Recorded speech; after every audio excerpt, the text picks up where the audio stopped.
Again, this is the BTSI streaming host, Chris J. We are simulcast live from Clubhouse, YouTube, Facebook, and Twitch. The other destinations will be added the next time we do another stream. Kenny, what's up, man? What's up, dog? How y'all doing? Good. Let's get into it. This will be our last topic because I realized that it's past. We passed the 90-minute mark. I'll tell you guys this.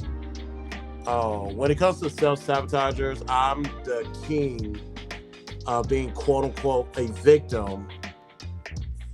Being a victim when it comes to dealing with people who want to self-sabotage a relationship. I've always been a victim. I never self-sabotage anything. So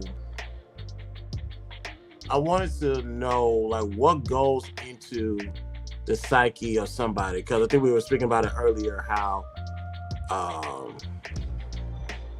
you want, I guess it's something that's too good to be true.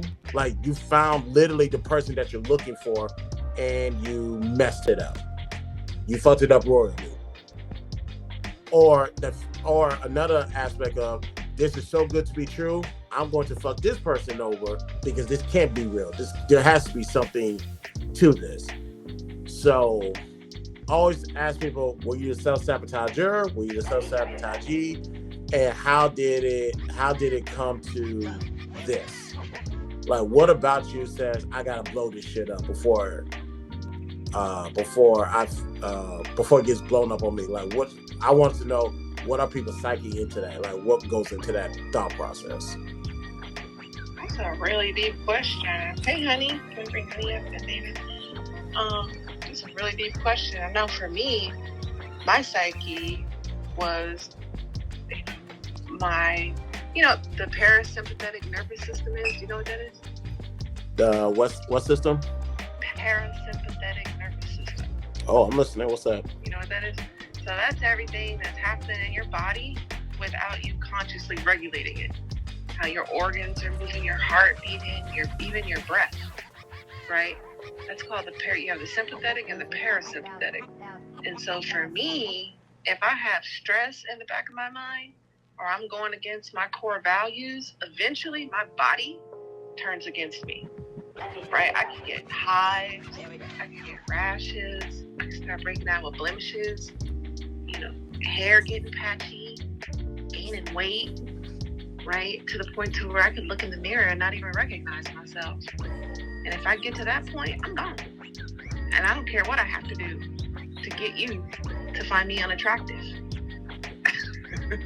I'm going to make myself so unattractive to you that you're going to drop me off at the nearest bus station. Do you know what I'm saying? Just get a restraining order. I don't know about a restraining order, but some men, they don't want to let you go, right? Yeah, they're going to be in jail. Yeah, so you have to make yourself unattractive. Like, whatever it was that they liked about you, you just stop doing that. I didn't know women do that too. And cut off all your hair. That's a good one. I didn't know y'all do that too, because that's cut my off all trick. that hair. He'd be like, bye, girl. But my trick definitely be like, make it so that she breaks up with me before I break up with her. I ain't know women do it too. I thought y'all could just break up. But why though? Like, what is the psyche at play to justify that? My psyche is that I feel like when women register rejection a lot, different from men. So as a man, it's kind of like I'm anticipating like either a reaction of anger, extreme sadness, or discontentment to the point where I don't even want to see what her reaction is when I break up with her. So instead of doing that, let me just go ahead and just make it so she breaks up with me. So I don't have to deal with like, well, why do you want to break up? I thought we were doing so well. Because with that conversation, she's going to end up convincing me. It's like, you know what? Like, maybe we could work this out. Like, I'd rather her just break up with me, that we don't go back and forth.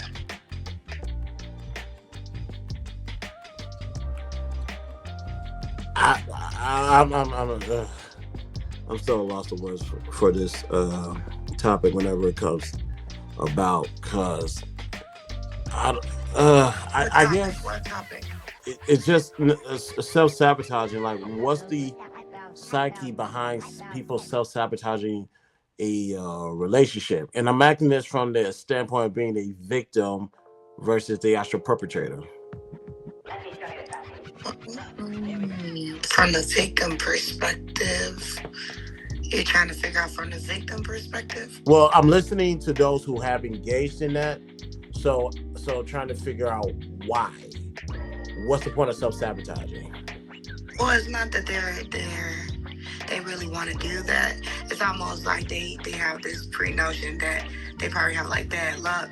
So when things are going well, it's easy to revert back to what is normal. Things don't ever work out. So they actually in their head, they're already thinking that it's not going to work out. So why even try, even if it's going good? So it's just going back to reverting back to what their normalcy is, and that's that things don't work out. They used to bad relationships. Right. So it's easier to, it's the people normalize and get comfortable with trauma. So usually that's what happens. They comfortable with that. So anything that's not like that, it feels kind of strange and weird. Right. And, yeah. And Ski Mask said on YouTube, I mean, a simple "this isn't working" and an explanation should work with adults. LOL. And I get it. So to that point, I think it was just articulated. Just say, you know what, this is not going to work out. Like, this is too good to be true. Let me just go Right. Let's just cut our losses here, go our separate ways. Yeah, they could just simply say, "I'm not ready for the goodness that you're bringing. I'm uncomfortable." Right? Because it's just a matter of they can't receive the goodness that you're bringing. So it's easier to dismiss it. So then think of it this way: it's easier to dismiss it than to hurt you, because they know that they can't handle it. So they'd rather just dismiss you than to keep you. Because they'll eventually hurt you, and they know that. That's just them basically telling you they're not healed from their last situation. They're not emotionally available. So they want to make it look like it's on you, so it'd be less hurtful to you. So if you do the breakup, it's a different type of feeling than the person that's breaking up with you doing it. So if you're like, "I'm done," and they make you feel like it's all you, then it's just more justifiable in your head. But really, the reality of it is they was going to break up with you in the first place, because they just couldn't handle the relationship. But it's easier. It's less traumatizing to you to break up. For the victim that's been victimized with it, it's easier for you to break up with them. Because if they break up with you, you're going to be asking all the questions of why, this, that, another. But if they give you the reasons, there's no questions to be asked. You're breaking up with them based off their behavior. But they induce those behaviors on purpose. You see what I'm saying? Yep. I think another thing too. So then you become less. You're not as traumatized as it would if it was the other way around. Go ahead, Prince.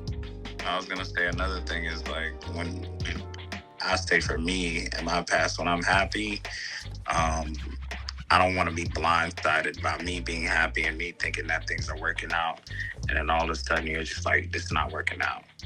I'm just like, hold up, what the fuck? So when I was in those situations where I had that doubt of like, how long is this happiness gonna last? I put myself in situations where it wouldn't last because I just kept thinking about that.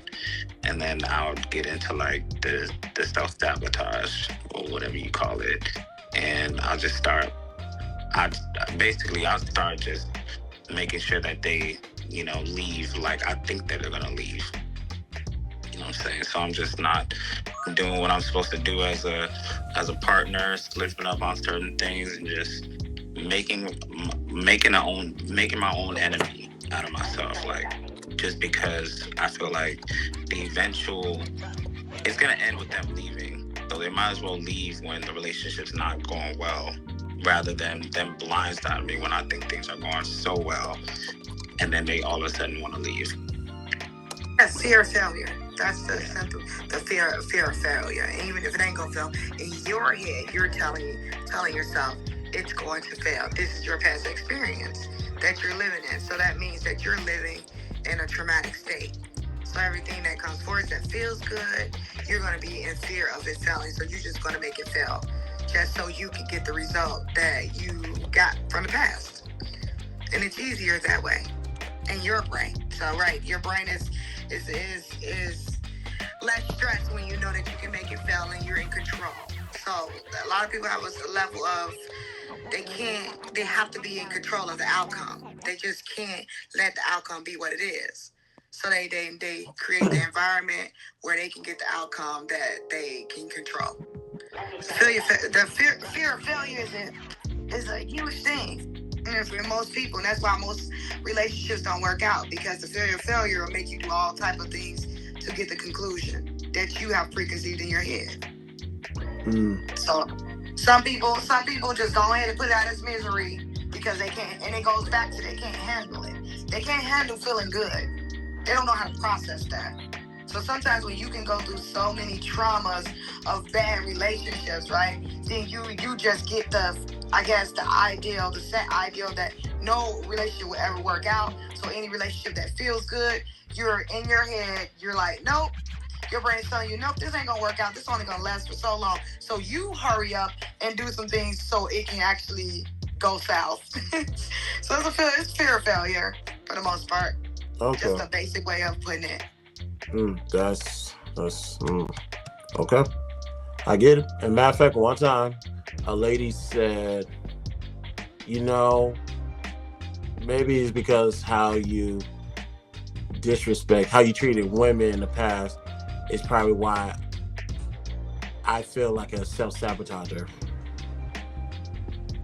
Needless to say, I wanted to super kick her head off her shoulders, but I exercised a lot of restraint.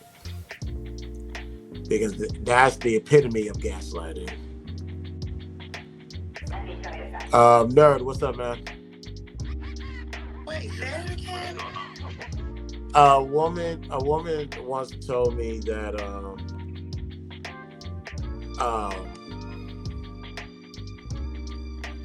the reason she's acting the way she's acting is probably because of how I treated women in the past. Wait. Exactly. You said the way you wait. Exactly. Has something to do with the way you treated women in the past? That, ladies and gentlemen, that's the epitome of gaslighting. Yes. So wait, hold on. So let's first break this down. How she acting has something to do with the way you treat women in the past. So what is she saying? That the energy that you're giving off is the same energy that you're giving? That's what. Yeah. She's picking up on it. That's what she's trying. She's your karmic lesson. Yeah, she's trying to apply that. That's predatorial. Oh, wait a minute. So she's telling you basically, I'm just go ahead and break down a little more. So she's telling you she's picking up the sense that you treated women terribly in the past. So she's basically making you pay for all the stuff that you did to other women. Mm-hmm. So she's putting herself in a sense of a karmic Yep.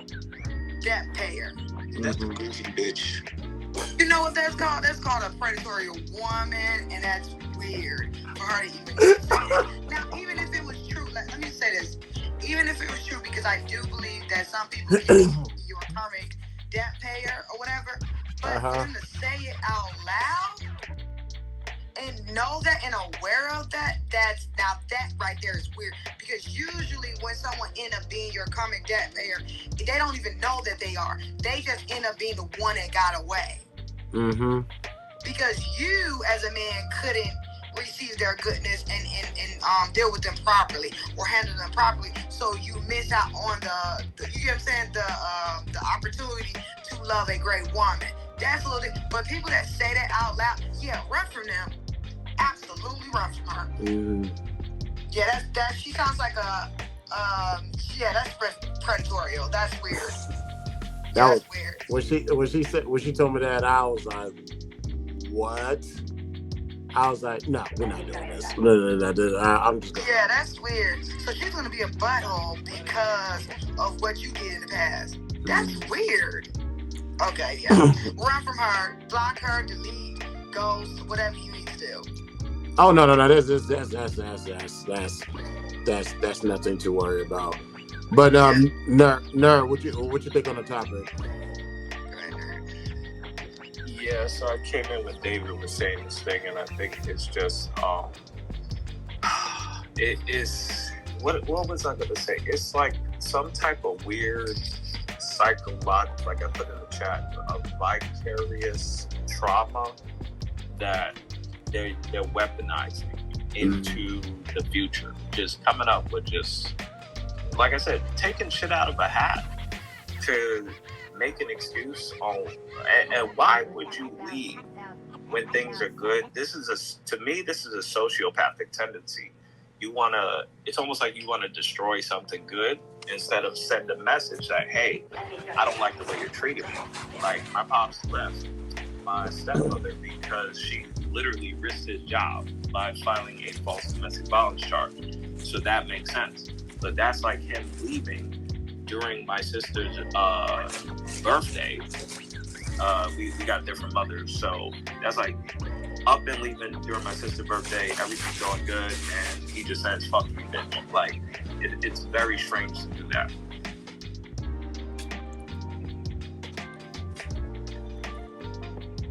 Yeah, that's.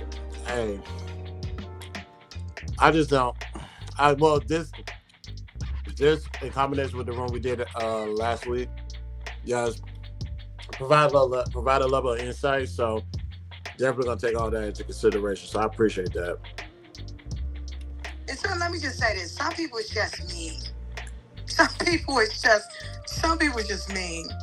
Okay, so yeah, some people that know that they can't be kind, they know they can't be a good partner. They know they can't, and so because they don't want to, they really don't want to. And I'm just like, if a relationship is not for you, don't get in a relationship and make somebody I ain't gonna say make somebody fall in love. How does somebody get emotionally attached to you and have feelings and stuff like that, and then decide that, okay, I seriously can't do this. I'm not a relationship person. Some people, they just can't be in a romantic or intimate relationship. They're better just doing, just like platonic relationships and stuff like that, or just staying on the field and playing around. Some people can't do those type of romantic, intimate relationships where they have to be selfless and all those different things and put in the effort. Some people just can't do it. They don't even want to. They don't have the capacity or ability to do it. So, so we dress up as self-sabotaging. Some people are just not cut out for that, and they need to stay in their lane. Understood. So we are at the 2-hour mark. We're gonna go ahead and end the room and end the live stream. I want to take a moment to thank everybody that pulled up. From who pulled up today? Content, Respected Jaw, Youngs, Elegant, Director, NPC, Offensive Person, The 100, Nacho, Cassie, Courtney, Katie pulled up for a little bit, David, Prince, and Honey, and of course my guy Nerd. I appreciate you guys for pulling up.